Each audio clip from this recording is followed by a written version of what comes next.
pendant toute une année et qui s'est donc fait connaître notamment aussi par cette responsabilité, outre ses responsabilités politiques évidemment au Gabon. Alors comme vous le savez, les dernières élections ont été disputées. M. Ping est le président élu. Il a également été l'ancien président, il a présidé également la commission de l'Union africaine. Bref, c'est une grande personnalité d'Afrique et c'est un plaisir de vous accueillir ici aujourd'hui, M. Ping. Et puis autour de la table, pour l'accompagner, nous avons M. Alexandre Barrault-Chambrier, donc ancien ministre du Gabon, président du parti Héritage et Modernité, M. Mounbunga, ancien vice-premier ministre en charge de la justice, qui est également avec nous, et M. Joël Nguyeneni Dzenguma, qui est président du mouvement C'est encore possible, 7MP. Alors, comme le veut notre tradition, avant de vous donner la parole, je vais vous demander, Monsieur Ping, de bien vouloir signer notre livre d'or. Vous pouvez mettre votre signature ainsi que les autres intervenants. Voilà, je vous laisse me rajouter votre nom et votre signature.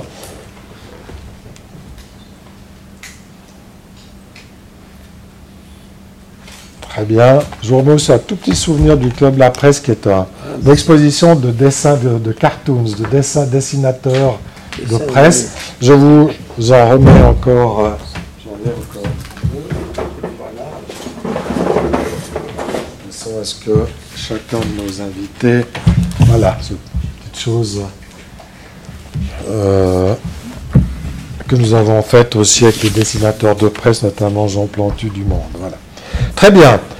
Eh bien, je vais tout de suite vous passer la parole, Monsieur Ping, et puis après, on verra comment on intervient. Chacun sera invité à se prononcer aussi. Donc, voilà, on appuie sur le bouton et c'est parti. Permettez que je reste assis. Bien sûr, oui, tout à fait. Moi, je me suis... Bon, d'abord, je crois que je voudrais vous remercier infiniment, Monsieur Guimeta, d'abord pour la facilité que vous nous offrez en prenant part aujourd'hui à cette conférence de presse, mais aussi pour tout ce que vous avez dit. Je crois que le document ici est parfait. Je n'ai pas vraiment besoin de dire beaucoup trop de choses. Je vais quand même le faire. Mesdames et messieurs, distingués invités, représentants de la presse, chers amis, je voudrais donc, comme je le disais tout à l'heure, remercier les initiateurs de cette importante rencontre qui va une fois de plus mettre en lumière la tragédie qui se joue au Gabon depuis bientôt 1 an. Je voudrais ensuite exprimer ma gratitude à vous tous pour votre présence, à vous toutes également, pour votre présence qui démontre l'intérêt que vous accordez au peuple gabonais que j'ai l'honneur de représenter ici. Permettez-moi, mesdames et messieurs, de revenir très rapidement sur les événements tragiques qui paralysent aujourd'hui mon pays, le Gabon. Comme vous le savez, le peuple gabonais, dans sa grande majorité, a porté à plus de 60% son choix sur ma modeste personne lors de l'élection présidentielle du 27 août 2016. Dans une violence inouïe, M. Ali Bongo Ondimba s'est imposé en faisant tuer des centaines de Gabonais, dont le seul tort a été de revendiquer leur vote. Résultat, de nombreuses enquêtes sont en cours, dont celle de la CPI. Actuellement, le Gabon traverse une crise sans précédent. Tous les secteurs, je dis bien, tous les secteurs sont paralysés. L'économie est sinistrée, les entreprises ferment, les fonctionnaires ne sont pas payés. Il y a des grèves de personnel dans la plupart des administrations publiques. cette situation est due non seulement à la mauvaise gestion et à la malgouvernance des autorités de fait, mais également à la pratique des Gabonais à la protestation des Gabonais contre ce qu'ils considèrent comme un deuxième coup de force de M. Ali après celui de 2009. Je voudrais rappeler qu'au lendemain de la prise de pouvoir par M. Ali Bongo, nous avons, nos amis et moi, formé la Coalition pour la Nouvelle République, CNR, composée à la fois d'anciens candidats qui se sont ralliés à ma candidature et de tous mes soutiens, acteurs du monde politique et de la société civile, syndicats en particulier. Notre objectif principal est de récupérer la victoire volée. C'est ainsi que le 2 juin, lors de mon adresse à la nation, j'ai lancé un appel à la communauté internationale pour une médiation en vue, d'une part, de rétablir la vérité des urnes du scrutin du 27 août 2016, d'assurer une passation pacifique du pouvoir et d'autre part, de travailler à la réconciliation nationale. L'objectif que je poursuis va au-delà de ma personne. Il s'agit de l'avenir du Gabon. Il s'agit de régler un problème fondamental qui est celui de la prise du pouvoir dans notre pays. Il est incontestable de penser, il est inconcevable de penser que les Gabonais doivent se satisfaire d'un modèle vicieux mis en place depuis un demi-siècle et qui consiste à organiser des élections tripatouillées, proclamer des faux résultats suivis d'une répression féroce des populations, installation par la force au pouvoir, appel au dialogue et partage du pouvoir. C'est ce modèle qui a toujours prévalu et que j'ai refusé, moi, d'y participer. Je me bats donc pour que soit mis un terme à ce cercle vicieux, pour qu'enfin, comme dans la plupart des démocraties du monde, ce soit le vainqueur des urnes qui accède au pouvoir et dirige le pays. C'est M. Jean Ping que les Gabonais ont élu le 27 août 2016. Justice doit être rendue aux Gabonais. La vérité des urnes doit triompher. Je vous remercie. Mais je voudrais, si vous le permettez, dire que j'aurais voulu laisser aussi la parole à M. Chambrier et à d'autres très rapidement, parce que la société civile gabonaise a établi un certain nombre de points qui sont fondamentaux et qui couvrent toute la vie du Gabon. Si M. Chambrier peut rapidement parcourir ou lire ce document. Je vous en prie donc. Merci beaucoup, Monsieur le Président. Comme vous l'avez dit, nous sommes confrontés à un pouvoir qui a commis des massacres, un pouvoir qui viole, qui est liberticide, et nous avons des atteintes graves aux droits de l'homme depuis le 31 août, face à des milliers de jeunes qui réclamaient la restauration de la vérité des urnes et qui sont descendus dans la rue. Il y a eu des affrontements entre civils non armés et forces de défense, notamment les éléments de la garde républicaine, de l'armée, de la gendarmerie, et singulièrement la nuit du 31 au 1er septembre 2016, le quartier général de campagne du président Jean Ping, alors candidat dans l'attente des résultats, qui abritait près de 1500 personnes, a été attaqué par les éléments de la garde républicaine, soutenus par des milices cagoulées à l'arme lourde avec différents types de grenades. Et c'est important et nous parlons de entre 10 et 50 morts, rien au niveau du quartier général du président Ping.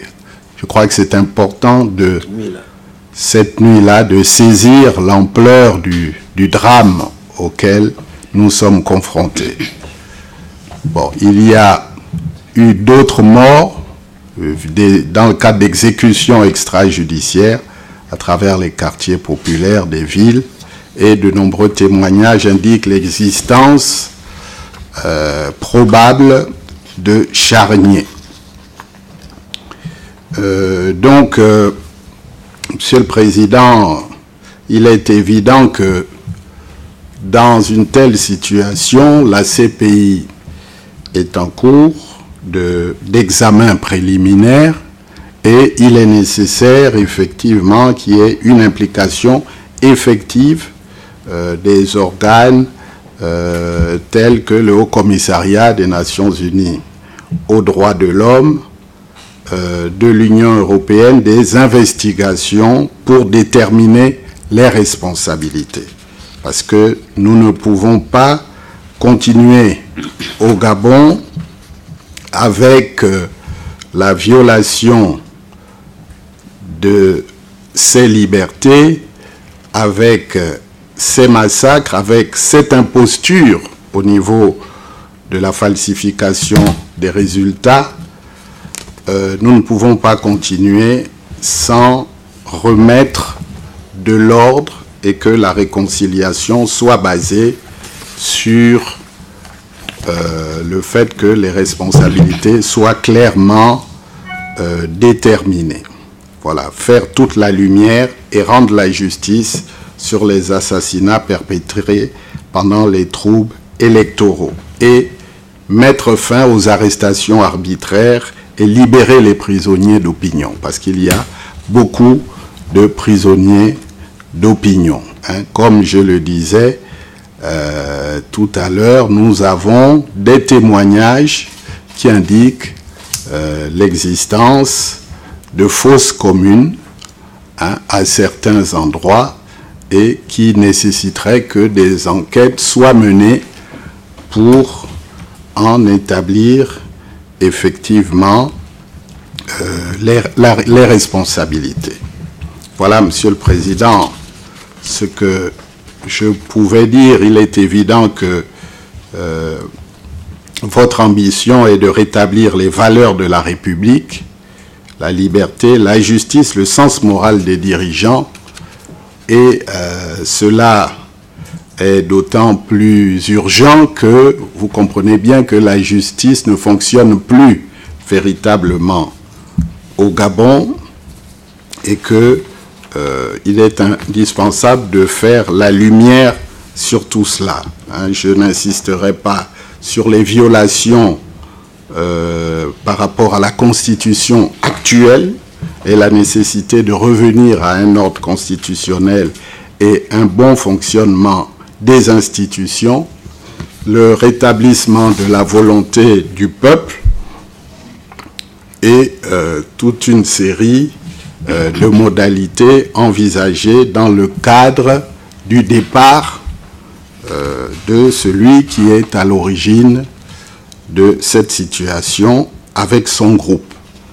Mais je m'arrêterai là pour le moment, Monsieur le Président, et je pense que d'autres collègues vont certainement compléter notre propos. Merci beaucoup. Je vais passer maintenant la parole à Monsieur Munbunga. Donc je pense que ces deux belles introductions suffisent. Qu'on ouvre la phase des questions, si pendant les questions on est... Comme vous voulez, oui, c'est vous qui décidez, il n'y a pas de problème. Non, très bien, merci pour cette introduction, parce qu'effectivement, en Europe, on a un peu suivi l'actualité, mais on n'est pas au courant de tous les détails, puisque voilà, le Gabon est quand même relativement loin des préoccupations de nos populations ici, et je crois que c'est important, intéressant que vous puissiez en parler. J'ai peut-être une question pour ouvrir le débat.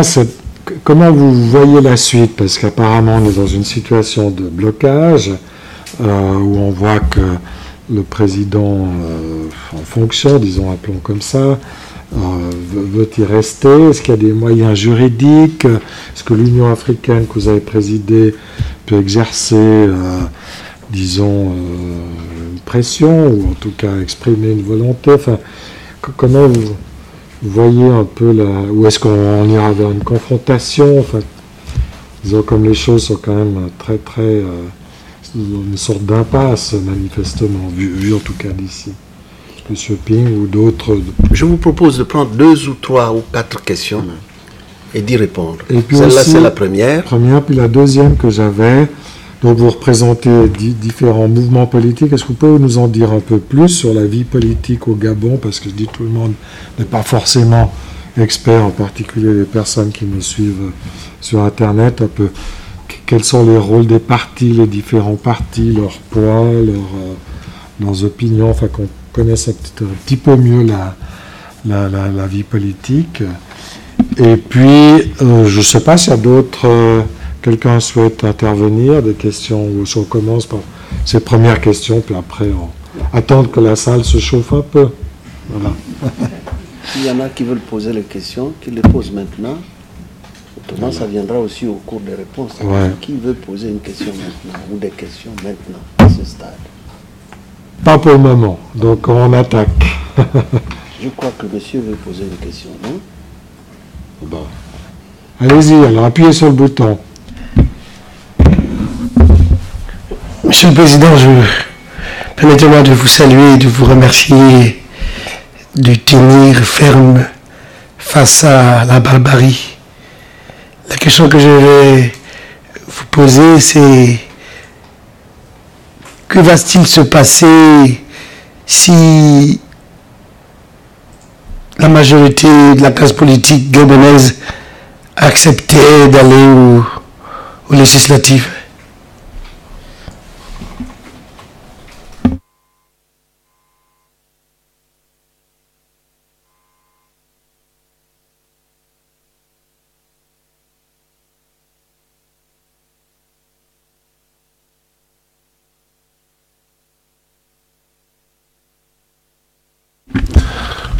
Je voudrais savoir comment vous appréhendez actuellement le rôle de la France dans la situation présente, parce que, quoi qu'on en dise, elle a toujours une influence auprès des Gabonais, auprès des pays voisins. Suite à l'émission qui a été diffusée sur France 2, le pouvoir je ne dirais pas, les médias du pouvoir mettent en cause la politique de la France. Enfin, vous-même, comment appréhendez-vous, parce que maintenant nous avons un nouveau président de la République, une nouvelle équipe, si vous pouvez nous éclairer sur ce sujet.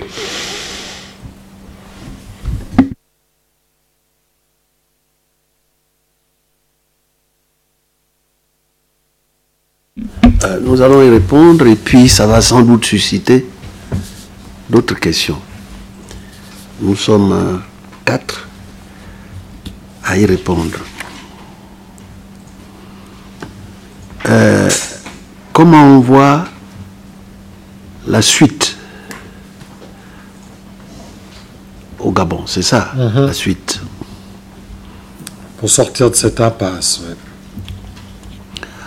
Vous savez, lors de ma dernière intervention, j'ai indiqué clairement que nous sollicitons la médiation de la communauté internationale, l'ensemble de la communauté internationale, l'Union européenne, l'Union africaine, la francophonie, les Allemands qui sont à l'Union européenne, c'est vrai, les Américains, etc.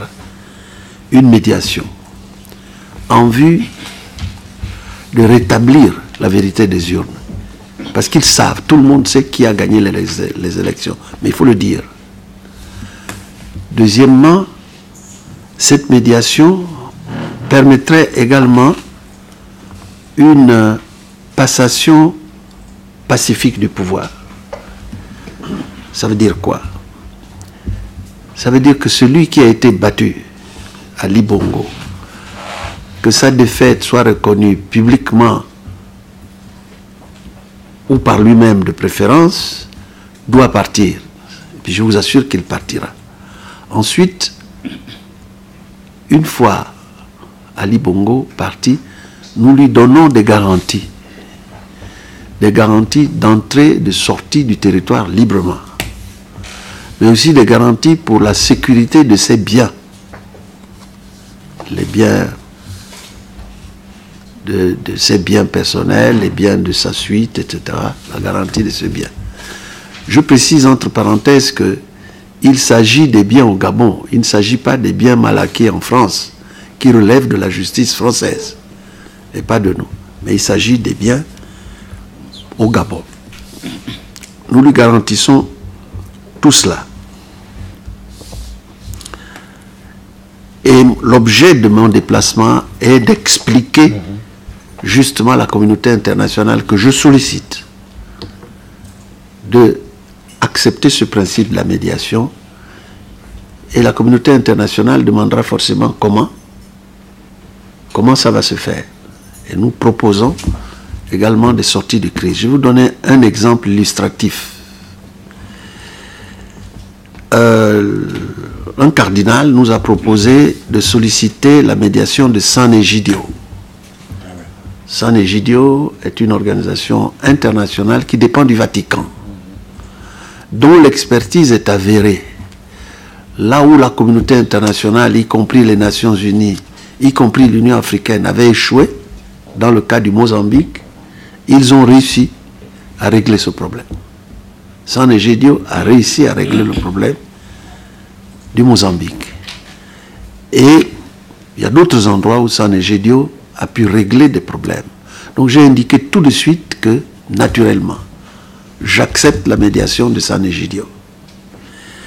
Mais à l'intérieur du pays également, nous sollicitons l'intervention de personnalités pour aider à sortir de la crise. C'est à cet égard M. Joël Ngounini qui est là, qui est un alto-gouvéen, et nous lui avons dit qu'il faut que les alto-gouvéens, tous les alto-gouvéens ne se sentent pas concernés par un criminel. Nous n'avons pas de problème avec les alto-gouvéens, nous avons des problèmes avec Ali Bongo. Et les alto-gouvéens doivent participer à la recherche d'une solution de sortie de crise. Voilà deux exemples que je donne pour clarifier l'idée de sortie de crise et la suite que vous demandez. La vie politique au Gabon, je vais laisser cette partie à M. Chambrier.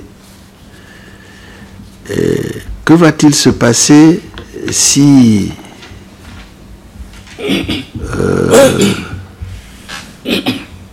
les élections législatives? Les élections législatives. Alors, les élections législatives se posent au Gabon en ces termes. Le peuple gabonais ne veut pas d'élections législatives Soali. Ils n'en veulent pas. La diaspora ici nous menace.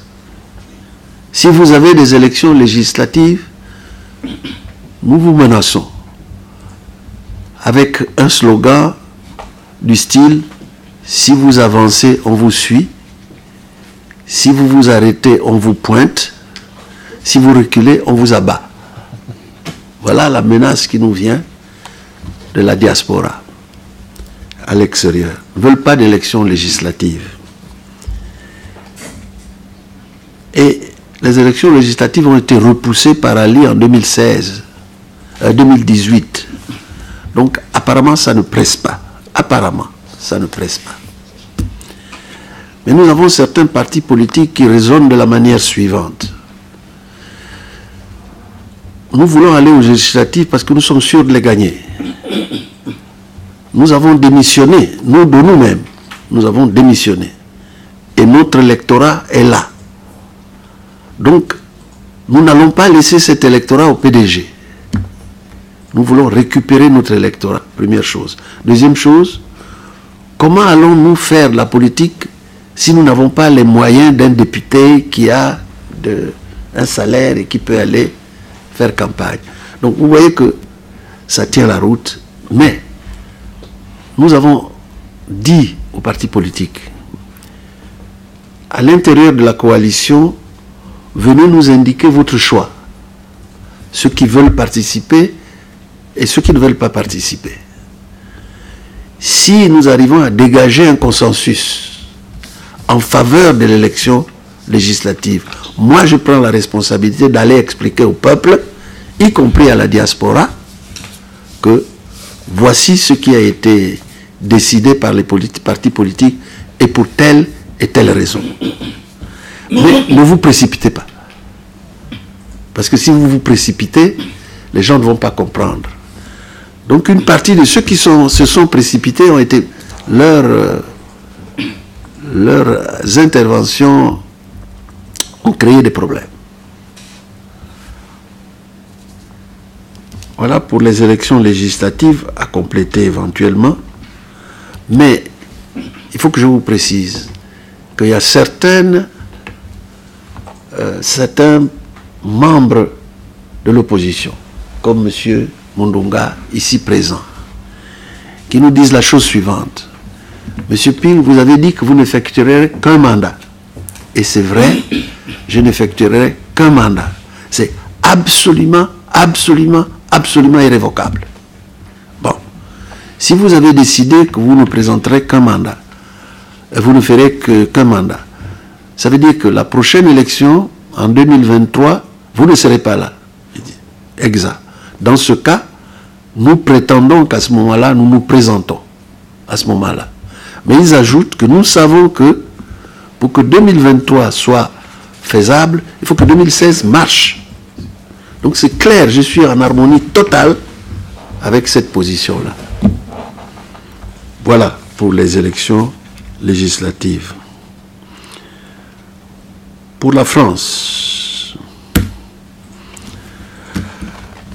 nous croyons que M. Macron est arrivé avec une nouvelle vision du monde, une nouvelle vision de l'Europe, une nouvelle vision de la France, une nouvelle vision de l'Afrique.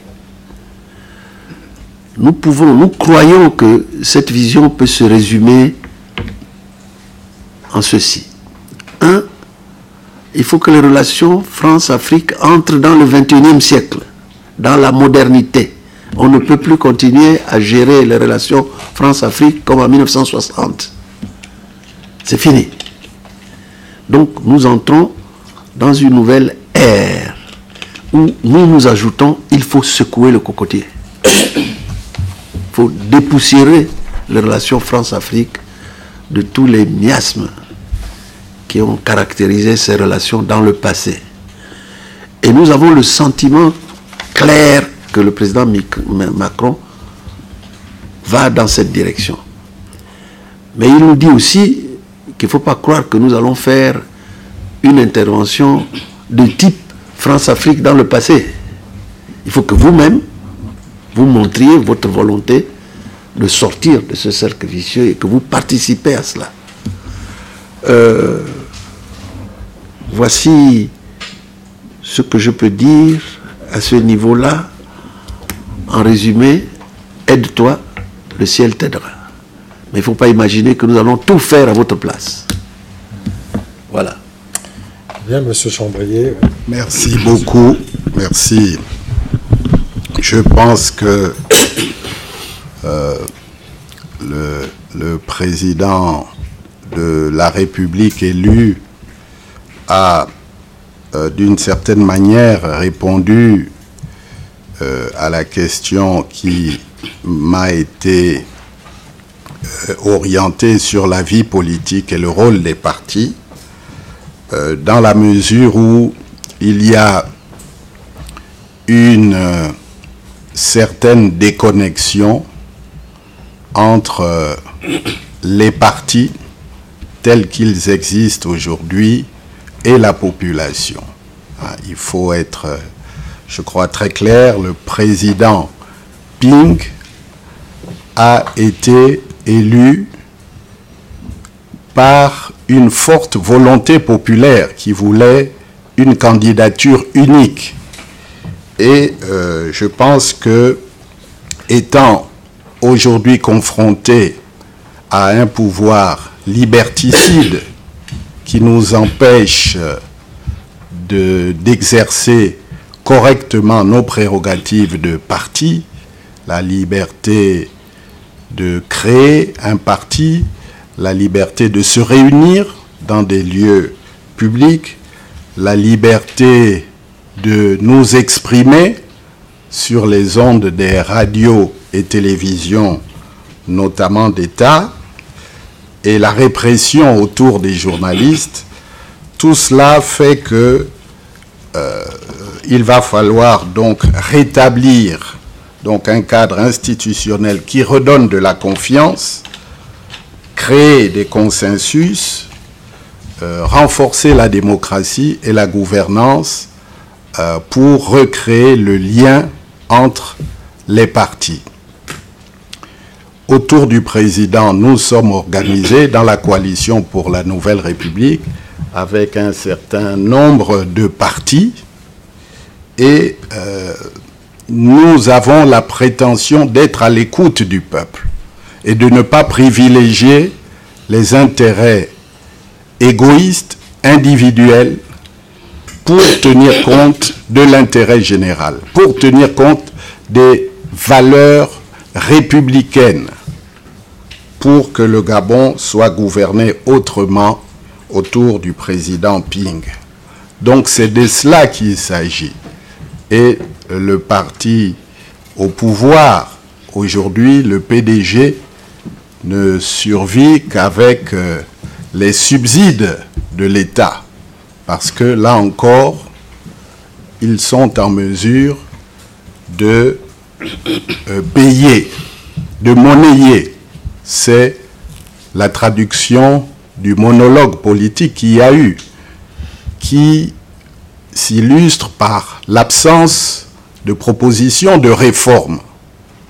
Donc, je pense que il faut considérer qu'il y a une détermination populaire qui est entretenue par la diaspora, qui joue un rôle historique, un rôle exceptionnel, et qui a un effet d'entraînement aussi à l'intérieur du pays très important. Voilà, je crois, ce que je pouvais dire. Merci beaucoup. Je ne sais pas si M. Ngoueneni voulait rajouter quelque chose et après M. Oui, toujours par rapport à la... Voilà. Voilà. Toujours par rapport à la vie politique, si on peut ajouter un élément, c'est faire un peu le comparatif entre l'opposition actuelle et le pouvoir qui est en place, pour dire qu'il y a eu un dialogue, vous avez entendu parler, un dialogue auquel nous avons refusé de prendre part, parce que, ayant été témoin de ce qui s'est passé, et convaincu que c'est le président Jean Ping qui a gagné, nous avons refusé d'aller à ce dialogue parce que pour nous, c'était un dialogue de légitimation. Il s'agissait de dire que, bon, finalement, ce n'est pas Ping qui a gagné, c'est Ali Bongo. Alors, il faut comprendre, à partir de ce moment, que les partis politiques qui sont avec le président Jean Ping s'alignent donc sur la ligne politique de Jean Ping et du peuple gabonais. Parce que la tendance politique de l'autre camp est celle de dire que Jean Ping est maintenant seul, il n'y a plus personne, mais ce n'est pas la vérité. Il faut qu'on vous le dise que la coalition politique qui est avec Jean Ping fait bloc autour de lui et que le peuple et la diaspora sont les premiers d'ailleurs à nous dicter, à nous les politiques, la conduite. Donc ça c'est ce que je voulais dire. J'ajouterai un deuxième élément. Puisque vous parlez de la vie politique au Gabon, il faut dire que la vie politique est à l'image de la vie du pays même. C'est-à-dire, vous avez un pouvoir qui a confisqué tous les pouvoirs, tous les droits, tous les moyens de l'État. Parce que les partis politiques au Gabon ont droit, par exemple, à des subventions. Les associations également. Mais aujourd'hui, il n'y a aucun parti politique, du moins de notre camp, aucune association politique de notre camp qui bénéficie encore de ces droits légaux.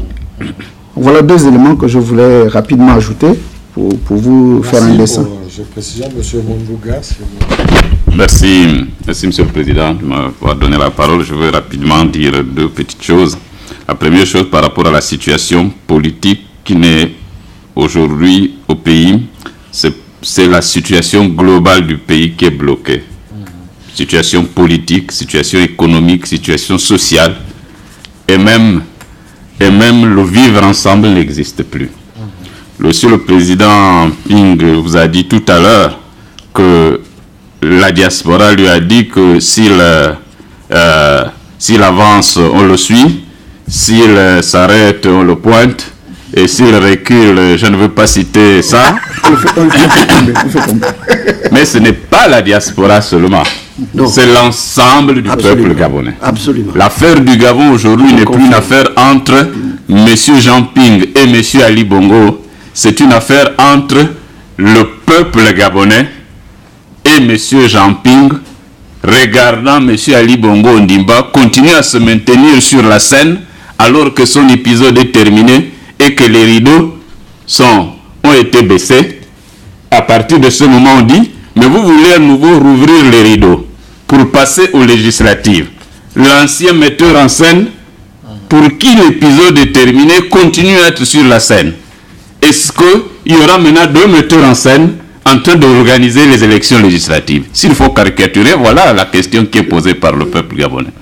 On dit à celui qui a terminé de quitter la scène et que celui qui vient maintenant commencer d'être l'unique metteur en scène pour qu'on ouvre l'épisode législatif. Et M. Ali dit non, il reste là. Nous sommes en Suisse. C'est ici en Suisse qu'ont été primés les deux premiers prix Nobel de la paix.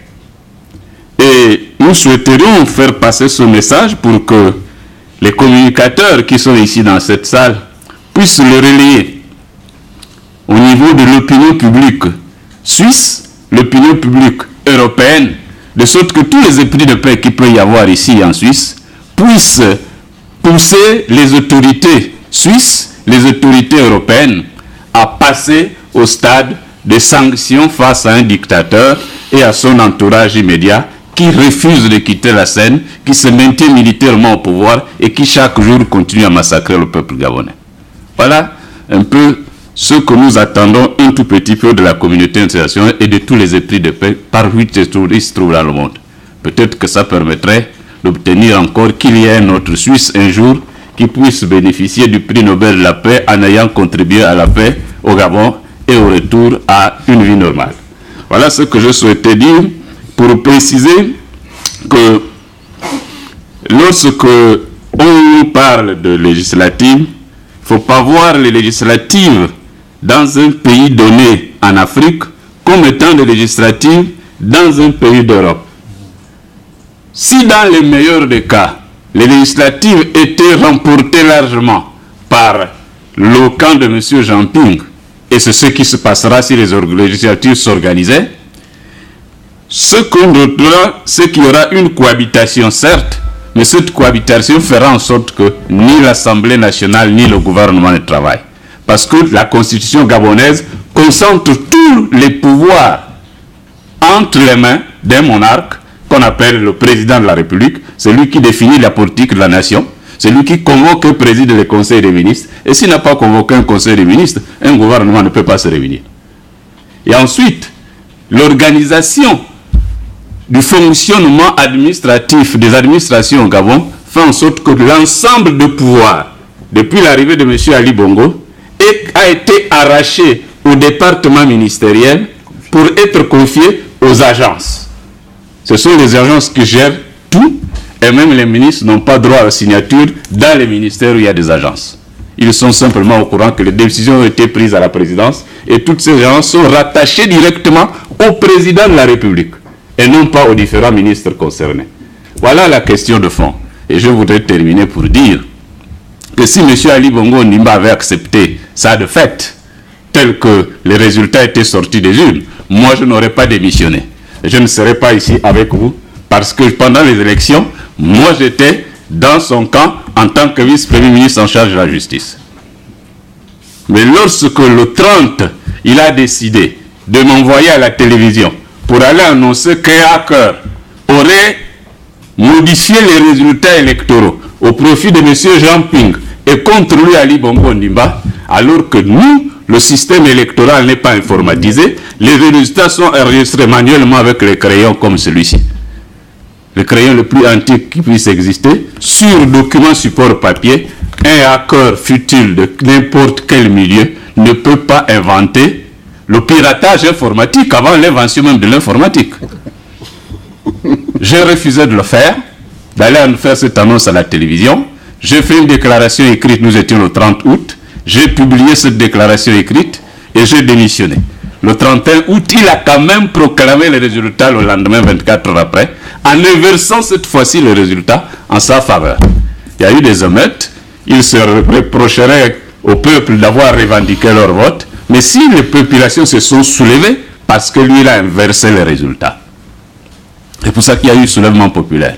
Il ne s'est pas contenté de ça, il a fait bombarder les populations avec des hélicoptères militaires, des armes et balles réelles, et même a fait survoler des avions Mirage sur le ciel de Libreville et du Gabon pour mieux terroriser les populations et leur montrer qu'il a les avions capables de les exterminer. S'il n'y a pas crime contre l'humanité, il y a au minimum crime de guerre puisqu'on a employé des armes militaires contre des civils. C'est sur quoi, Monsieur le Président, je souhaitais terminer parce que je n'avais pas eu une réunion avec la presse suisse. J'ai fait quelques démarches ici auprès des autorités suisses, auprès des Nations Unies ici, mais je n'avais pas eu à rencontrer la presse suisse pour qu'elle puisse relayer la situation vécue au Gabon par les Gabonaises et les Gabonais qui sont des êtres humains. Les droits de l'homme sont universels et on pense que vous pourrez nous aider à faire en sorte que l'opinion publique suisse soit davantage informée sur la situation du Gabon. Je vous remercie. Pardon, oui, allez-y alors, monsieur. Je vous remercie infiniment parce que vous aviez dit des choses extrêmement importantes, compte tenu en particulier du rôle que vous jouiez à l'époque, au moment des élections. Je voudrais quand même préciser que derrière la question que vous posez, me semble-t-il, il y a une idée que la majorité des gens qui sont avec moi me quittent pour aller en face. Je crois que c'est ce que vous vouliez dire. Je n'ai rien dit, mais répondez. Non, oui. si ce n'est pas ça, je ne vais pas continuer. Mais s'il y a de cela, je voudrais vous dire qu'effectivement, le pouvoir dépense des sommes colossales pour amener des gens qui étaient à l'opposition à partager leur opinion. Mais à quelque chose, malheur est bon. Si nous avions accédé immédiatement au pouvoir après le 27 août, après le 31, tous ces lascars-là seraient avec nous aujourd'hui. Ils auraient revendiqué des postes importants, de Premier ministre, de ceci, ils auraient revendiqué les postes en question. Ils partent un à un en se disant « Je ne peux pas supporter encore 7 ans de rester en dehors du pouvoir. Donc, je vais à la soupe. Je vais à la soupe. » Donc, je dis tant mieux, parce qu'ils ne sont plus là. Et ceux qui sont avec nous sont des gens sûrs. Alors, dans leur camp, les fissures sont les mêmes. Vous ne pouvez pas vous imaginer combien le camp du président est fissuré. Vous ne pouvez pas vous imaginer. Mais je ne vais pas entrer dans les détails parce que je ne vais pas parler d'eux. Merci. D'accord, merci. Ces réponses très substantielles. Oui, madame, vous souhaitez poser une question. Oui, j'aimerais savoir l'opinion du président, donc M. Ping, par rapport à une médiation, donc, puisqu'il est envisagé de demander une médiation de la communauté internationale. Est-ce que vous n'avez pas de crainte que la situation ne soit qu'empirée?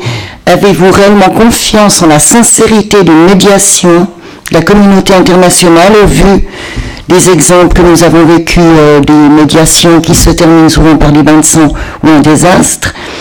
Et ne pensez-vous pas que justement l'influence du Vatican et la médiation au niveau du Vatican serait peut-être un peu plus neutre? Et n'est-ce pas plus dangereux que la situation actuelle de demander des influences extérieures qu'on peut lancer mais qu'on ne sait pas où ça peut s'arrêter?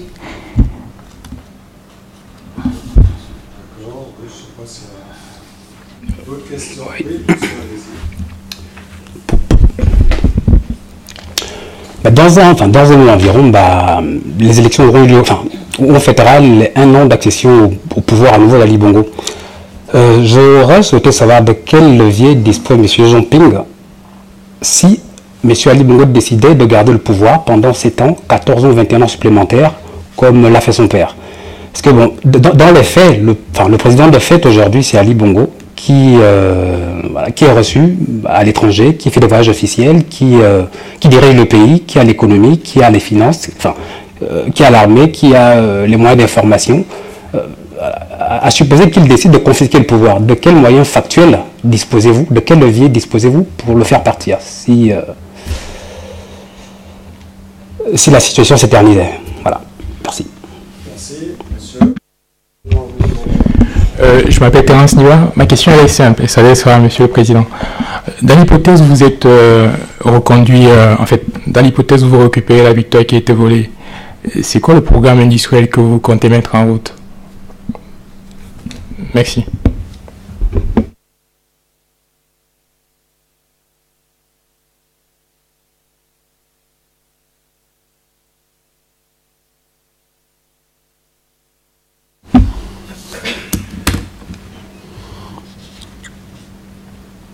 La première question, c'est de se dire, est-ce que la situation ne va pas empirer si M. Ali Bongo décide de se maintenir au pouvoir? N'est-ce pas? C'est ça. Vous savez, M. Ali veut le pouvoir, rien que le pouvoir. Nous l'appelons demi-dieu. Il veut ça. Il ne partira pas donc de lui-même. Mais nous allons l'enchasser. Nous allons le chasser du pouvoir. Voilà, aussi simple que ça. Alors vous allez me demander après, comme la deuxième personne l'a dit, comment? Vous savez, tous les dictateurs du monde croient toujours que, puisqu'ils ont le pouvoir armé, le pouvoir militaire, ils sont éternels. Ils ont toujours mal fini. Qu'il s'appelle Idi Amin Dada, pour vous situer, qu'il s'appelle Kadhafi, qu'il s'appelle Staline, qu'il s'appelle Bokassa, ils finissent toujours mal. Justement, au moment où ils croient qu'ils ont tous les leviers du pouvoir, qu'ils peuvent tout faire, c'est là où commence le pouvoir, le problème. C'est donc M. Ali Bongo contre le peuple gabonais. Et vous croyez que ce monsieur va en permanence triompher du peuple gabonais? Jamais. Jamais. Et ce qui s'est passé sous d'autres cieux peuvent se passer au Gabon. Il ne faut pas dire que, comme on me l'a répété il y a quelques jours, le peuple gabonais est un peuple pacifique. C'est vrai. Nous n'avons jamais eu de guerre civile. Nous n'avons jamais eu de guerre d'indépendance. Nous n'avons jamais eu de guerre contre un voisin. Les Gabonais sont un peuple pacifique. Et ça s'est toujours traduit jusque-là en disant « mais on va encore faire comment ?» Est-ce que vous entendez encore « on va en faire comment ?» Ça n'existe plus. C'est fini. On va encore faire comment? C'est fini. Ça veut dire que le peuple gabonais choisira la voie la plus appropriée pour se débarrasser du dictateur. Alors, vous allez me dire encore comment? Je viens de vous le répéter. Je viens de vous le répéter. Ce sera le peuple contre M. Ali. Et vous savez, le 31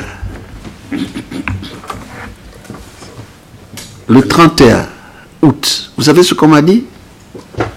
Pendant que ça brûlait, Libreville brûlait. On m'a dit, si je n'avais pas demandé l'ordre d'arrêter, Ali était déjà prêt à fuir. Il était prêt à fuir. Mais sous la pression internationale, j'ai demandé d'arrêter. Et les gens se sont arrêtés immédiatement. On me le reproche aujourd'hui. Vous voyez? Ça veut dire que on va encore faire comment? C'est fini. C'est fini. Il faut que vous soyez persuadés que ça n'existera plus.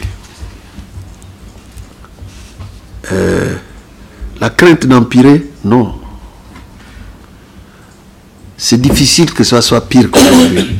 C'est difficile. Ali a concentré tous les pouvoirs. Et rien ne marche.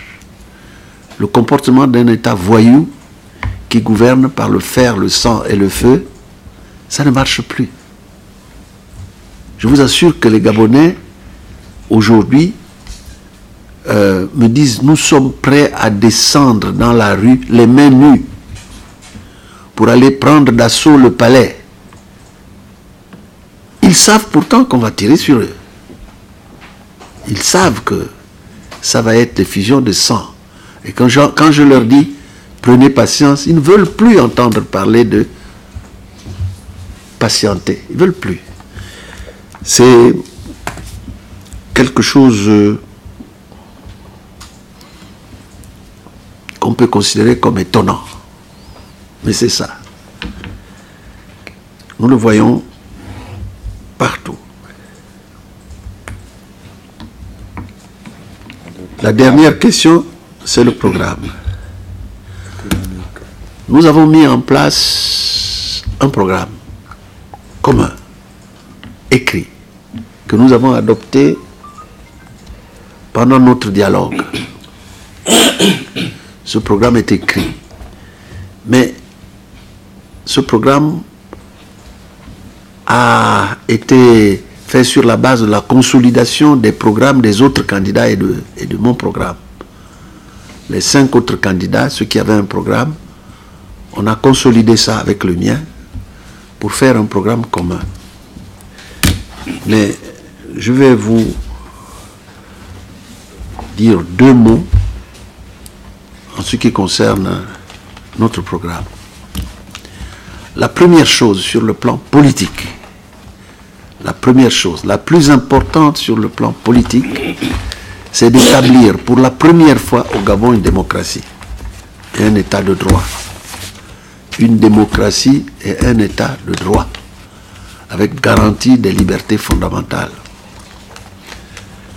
On succède ainsi à une dictature féroce. Et la démocratie et l'état de droit, les Gabonais demandent que notre pays n'entre pas au XXIe siècle à reculons, ne fasse pas la danse du crabe, entre de plein pied dans la démocratie moderne, en adoptant les valeurs que nous avons tous acceptées, les valeurs dites universelles, mais que nous avons tous acceptées. Je vous indique que la charte de l'Union africaine pour la démocratie et la bonne gouvernance, pour les élections, la démocratie, qui est adoptée, indique clairement ça, les valeurs que nous avons en partage, les mettre en place. Donc, notre première tâche politique sera de mettre en place ces valeurs qui sont fondamentales. Les libertés, l'état de droit, les élections transparentes, en fait, tout ce qui entre en jeu et qui se fera comme ça se passe en France, comme ça se passe en Suisse, comme ça se passe ailleurs. Sur le plan politique, nous allons faire cela. Sur le plan social, vous voyez, je passe du politique au social. Nous allons mettre en place un système qui répond, comme partout ailleurs, à la situation du moment. J'ai l'habitude de dire que la France ou l'Europe a été construite par des Européens, les États-Unis par des Américains, la Chine par des Chinois, l'Inde par des Indiens. L'Afrique ne sera constituée que par des Africains. Donc il faut qu'ils préparent ces Africains. Évidemment, il ne s'agit pas de se construire seul. Il s'agit de se construire en harmonie avec le reste du monde. Et pour préparer les Africains à prendre en main leur destin, pour préparer les Gabonais à prendre en main leur destin, c'est d'abord par l'éducation, la santé, la sécurité, le logement, l'électricité, enfin, tout le reste. Alors je vais encore illustrer ça par un exemple concret. Tous les plombiers gabonais sont béninois. Tous les peintres gabonais sont congolais. Tous les maçons gabonais sont togolais, etc., etc. Pourquoi? Il faut se poser la question, pourquoi? C'est clair, parce que nous n'avons pas formé de maçons, parce que nous n'avons pas formé d'électriciens, parce que nous n'avons pas formé de peintres. C'est l'histoire des plombiers polonais chez vous, qui viennent prendre vos places parce que ils ont une formation adéquate, qui d'ailleurs, en cherchant bien, est issue du système soviétique.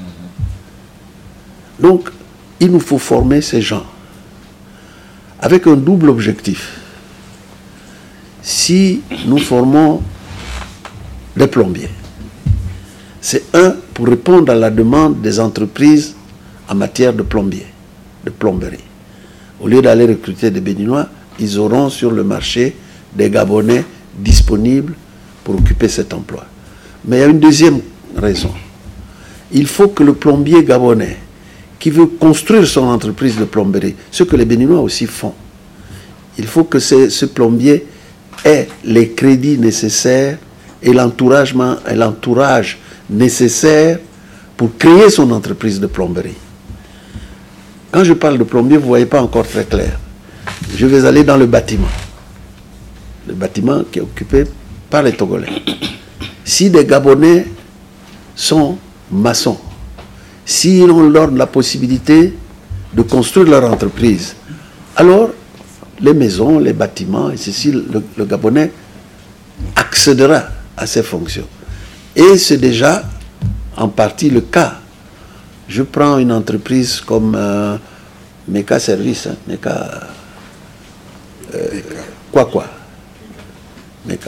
Meka Service travaille pour les émergents. Il est émergent. Mais Meka Service a prouvé, même auprès d'entreprises comme Shell, qui lui confient désormais des marchés, que c'est une entreprise performante. Pourquoi nous? Parce que nous allons accéder au pouvoir, nous allons pénaliser une entreprise uniquement sous le prétexte qu'elle a travaillé pour les autres. Non. Tant que ce sont des Gabonais qui travaillent bien, nous allons encourager ces entreprises-là. Nous allons les encourager. Je peux développer sans fin ce système. Je m'arrête là en disant aussi qu'une fois que vous avez formé, si les gens que vous avez formés meurent de sida ou de maladie, vous avez perdu de l'argent. Donc, il faut que le système éducatif soit lié au système de la santé. Il faut développer l'éducation, il faut développer la santé. Et si les gens que vous avez développés aussi là ne bénéficient pas de logement, ne bénéficient pas... Il y a toute la chaîne qui concerne le social qui doit être développée. Vous voyez dans le programme Ali, dans le programme d'Ali, depuis 7 ans, et à l'avenir, quelque chose qui concerne l'éducation ou la santé. Il n'a pas construit une seule école. En 7 ans, il n'a construit aucune école. En 7 ans, il n'a construit aucun dispensaire. Évidemment, il a construit des hôpitaux ultramodernes, parce que pour lui, il n'y a que le show-off. Il faut construire un bâtiment flambant neuf, même s'il n'y a rien, même si les femmes continuent à coucher à même le sol, mais le bâtiment est là. Et il est beau. Voilà. C'est le programme en résumé. Je vous parlais là du social, de l'éducation, du social et tout le reste, tout ce qui s'ensuit. Quant au domaine économique, le domaine industriel, je peux vous le développer, mais je pense que ce serait trop long. Allez lire mon programme. Très bien. Monsieur Barre-Chambrier, vous souhaitez juste peut-être compléter? Peut-être un mot. Oui. Merci, Monsieur le Président. Effectivement, à la suite de la vision que vous avez présentée, nous devons intégrer la situation économique et financière du Gabon qui est calamiteuse. Le pays est en cessation de paiement, et pas seulement à cause du choc pétrolier, mais en partie importante du fait de la mauvaise gestion d'un pouvoir délinquant qui a mis en exergue les détournements et scandales financiers au sommet de l'État. Un pouvoir jouisseur, avec des excentricités, avec des festivals, avec des éléments festifs, avec 2 Coupes d'Afrique des Nations en l'espace de 5 ans. Et donc, il y a un travail d'assainissement important qu'il faudra entreprendre et un audit de la gestion financière de l'État. C'est un élément important et tous les gaspillages dans le cadre de la prédation des fonds publics à travers Delta Synergie, aussi des relations incestueuses entre l'État et le secteur privé méritent d'être vus. L'élément important, c'est la bonne gestion, c'est la transparence qui va permettre effectivement de donner des incitations fiscales, de faire des réformes structurelles pour que le système judiciaire puisse refonctionner. Parce que s'il n'y a pas de justice, les entreprises ne viendront pas dans un pays où il n'y a pas de justice, où il n'y a pas de consensus. Et ça s'adresse aux bailleurs de fonds. Mettre de l'argent aujourd'hui dans un contexte où il n'y a pas de consensus, où il y a une contestation d'un pouvoir, c'est comme le tonneau des Danaïdes, c'est donner des ressources qui vont être gaspillées et détournées à d'autres fins. Donc les infrastructures structurantes permettront effectivement de permettre une bonne programmation du développement des secteurs sectoriels, avec les différents secteurs, les nouveaux secteurs qui peuvent être développés dans le cadre de l'agriculture, de la relance des activités du bois, d'autres activités, la pêche, l'agriculture, bien sûr, et le secteur financier aussi, où nous avons un avantage comparatif. Voilà ce que je pouvais dire pour ne pas être trop long. Merci beaucoup, monsieur. Merci. J'ai une question dont je crois que c'est la dame qui a dit que est-ce qu'on risque de ne pas tomber dans le chaos comme ça on a pu le constater dans d'autres pays à travers le monde. Je voudrais simplement, madame, dire que le cas du Gabon est un cas unique à son genre, l'élection présidentielle dernière. Vous savez, Ali Bongo a réalisé un exploit qu'aucun dirigeant africain n'a réalisé avant lui. C'est le seul chef d'État africain qui organise une élection et que le peuple prend la main dans le sac, que la communauté internationale prend les doigts dans la confiture. Et il continue à dire « je n'ai pas triché ». Alors que tous les autres chefs d'État, même ceux qui ont l'âge de son père, à chaque fois qu'on les accuse d'avoir organisé un coup d'État électoral, personne n'a la preuve. Aucune communauté internationale n'a la preuve. Leur propre peuple n'ont pas de preuve. Pour le cas Ali Bongo, le peuple l'a attrapé, la main dans le sac. L'Union européenne a fait un rapport pour dire qu'il a triché, les doigts dans la confiture. L'Union européenne a fait un rapport pour dire il a pris la doigt dans la confiture. l'Union européenne, l'Union africaine, qui au départ avait un tout petit peu tergiversé grâce aux syndicats de quelques dictateurs, l'Union africaine aussi a fini par rendre son rapport, dont les conclusions sont les mêmes que le rapport de l'Union européenne. Il a triché les élections, il n'a pas de légitimité, les résultats sont entachés de graves irrégularités. Et un autre qui a dit, est-ce que dans quelques mois on ne va pas fêter le premier anniversaire du maintien militairement au pouvoir d'Ali Bongo? Je caricature un peu, c'est pas comme ça qu'il a dit, mais c'est ce que j'ai entendu. Qui pouvait croire que l'Organisation internationale de la francophonie pourrait rendre son rapport? Plus personne ne croyait.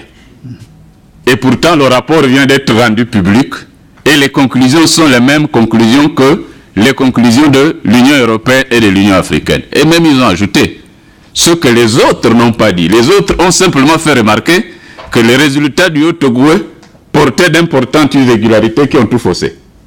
Mais l'Organisation internationale de la francophonie a ajouté que la Cour constitutionnelle a annulé les résultats du 2e arrondissement de Libreville à la demande de d'Ali Bongo. Je crois que j'ai failli même me tromper pour ressusciter quelqu'un.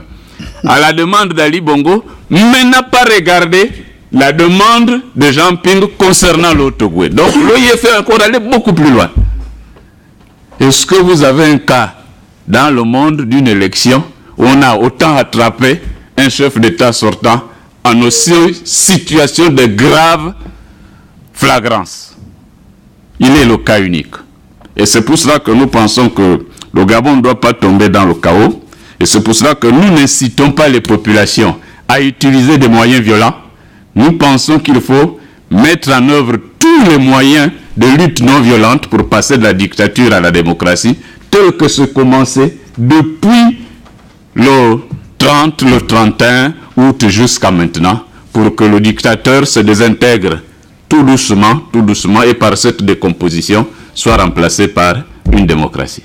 Voilà, nous pensons que, et ce que nous demandons, on le répète, c'est que la communauté internationale prenne des sanctions ciblées pour que la pression soit forte sur M. Ali Bongo. Et ces sanctions ciblées, c'est de lui interdire, par exemple, de survoler les territoires des pays démocratiques, les territoires de l'Union européenne. S'il ne peut plus voyager, il est un peu comme prisonnier dans son propre village. Et comme à l'intérieur aussi, la pression monte, il ne saura plus où partir à un moment donné. Le fruit sera tellement mûr qu'on n'aura pas besoin de grimper pour aller le cueillir. Il sera attiré fort le sort par les forces d'attractivité. Je vous remercie. Très bien, merci. Reçu notre dernier commentaire. Très rapidement, je voudrais simplement dire qu'il ne faut pas sous-estimer le peuple gabonais. Pour ceux qui pensent qu'effectivement, avec le temps, le peuple est en train de se fatiguer et de se lasser. Je ne vais pas revenir sur la diaspora, mais je parlerai de ce qui se passe en interne. Parce qu'il y a trop de signes qui montrent que, effectivement, le peuple commence par se fatiguer du dictateur en place. Vous savez, à un moment donné, on peut trop agir par peur. Les gens ne parlent pas, les gens n'osent pas. Mais depuis un certain temps, qu'est-ce qu'on constate sur le terrain? Parce que nous avons repris les causeries, deux samedis déjà de suite. J'ai participé sur le terrain aux causeries organisées par le président Ping. Et ce qui nous revient justement, c'est que le peuple n'attend qu'un mot d'ordre du président Jean Ping. Et c'est l'occasion ici d'attirer justement l'attention de la communauté internationale avec laquelle le président discute. Nous ne sommes peut-être pas souvent partie prenante dans cette tête-à-tête, mais c'est l'occasion de dire qu'il a derrière lui une forte pression que la communauté internationale ne mesure peut-être pas. Et le risque, justement, est celui-là. Il va tenir cette pression jusqu'à quand? Parce que les Gabonais sont de plus en plus impatients. Les Gabonais demandent de plus en plus l'aide de la communauté internationale pour qu'il y ait une passation pacifique des charges entre Jean Ping, qui a gagné les élections, et je peux le dire avec beaucoup de force, puisque j'étais dans le Haut-Ogooué, lorsque les résultats ont été, comment on appelle ça, recueillis, sortis des urnes. Nous avons transmis ces procès-verbaux. aussi bien à la communauté internationale, les observateurs de l'Union européenne qui étaient là, qu'au QG de Jean Ping. Donc voilà un peu ce que je voulais relever pour dire qu'il y a urgence pour que le monde libre, le monde démocratique, le nôtre ne l'est pas encore, il ne faut pas se le cacher, puisse trouver des voies et moyens pacifiques avec les parties prenantes. Aussi bien le président Jean Ping qui est là, que l'autre parti qui jusqu'à présent, on ne sait pas à quoi il joue, il dit que l'élection est derrière lui, il ne veut plus en parler, et pourtant tous les jours, il est conscient sur le terrain, les Gabonais lui renvoient à la figure qui n'a pas gagné les élections. Les Gabonais lui renvoient à la figure qui n'est pas le président. Toutes les administrations le lui disent par une espèce de désobéissance civile pacifique. Donc voilà ce que je peux dire aux journalistes qui sont là, aux médias, qui peuvent relayer cette information pour dire que jusqu'à présent, le président Ping tient ses troupes, mais nous nous posons la question de savoir jusqu'à quand. Une toute dernière intervention, brève intervention, parce qu'on voulait arrêter. Merci de m'accorder la parole. Monsieur le Président élu par les Gabonais, Monsieur Jean Ping, au moment où la presse, en l'occurrence l'agence France Presse du 7 juillet 2017, titre que vous êtes en tournée en Europe, aux USA, en Afrique, France Info TV du 7 juillet accuse Ali Bongo d'avoir tiré à balles réelles sur l'opposition. RFI du 6 juillet revient sur la plainte en France contre Madame Boranzo, qui était la présidente de la Cour constitutionnelle, sur la plainte qui concerne l'escroquerie, abus de confiance, faux et usage de faux. L'Afrique, la Tribune, dit en l'occurrence qu'après la Chine, Ali Bongo à Cuba à la recherche d'alliés alternatifs à l'Occident. Afrique.com rajoute un élément qui me semble un peu aussi louche. La crise du Golfe. Al Jazeera envisage de s'installer au Gabon.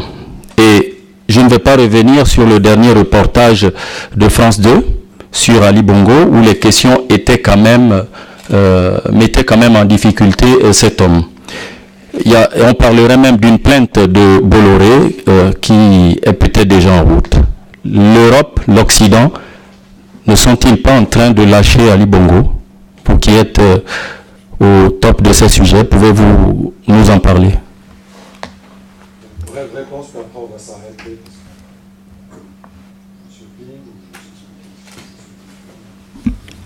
Pour apporter un complément à la question précédente, telle que Joël Ngwenini vient de vous la présenter, ou répondre à cette question.